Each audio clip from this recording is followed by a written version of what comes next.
বন্ধুরা,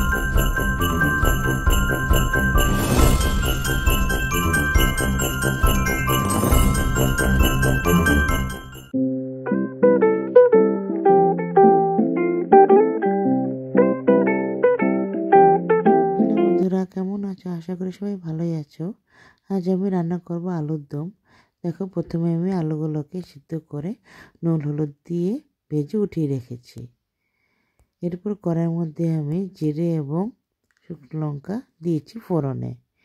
এরপর এই তেলের মধ্যে আমি দিয়ে দেব প্রথমে টমেটো।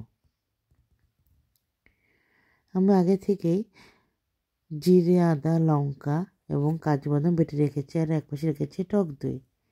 টক দই দিলে যে কোনো রান্নায় একটু টেস্ট আলাদা রকমই লাগে। তো টমেটোটা ভাজা হয়ে গেলে এর মধ্যে আমি মশলাটা দিয়ে কষাতে থাকবো।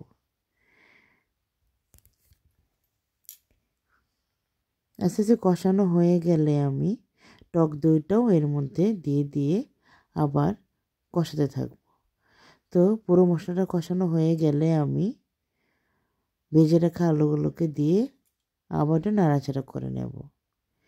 কিছুক্ষণ নাড়াচাড়া করার পর যখন মশলাটা আলুর সঙ্গে কষানো হয়ে যাবে, তারপর এখানে আমি পরিমাণ মতো জল দিয়ে দেব। তো দেখো বন্ধুরা, জলটা ফুটে আসলে আমি এর মধ্যে কিছুটা পরিমাণ ধনেপাতা কুচি দিয়েছি, তাতে সুন্দর গন্ধটা হবে, খেতেও টেস্ট লাগবে। দেখো বন্ধুরা, রান্নাটা হয়ে এসছে আমার। তোমাদের যদি রান্নাটা ভালো লাগে তাহলে লাইক, শেয়ার, কমেন্ট করবে। আজকে রাখি, বাই বাই।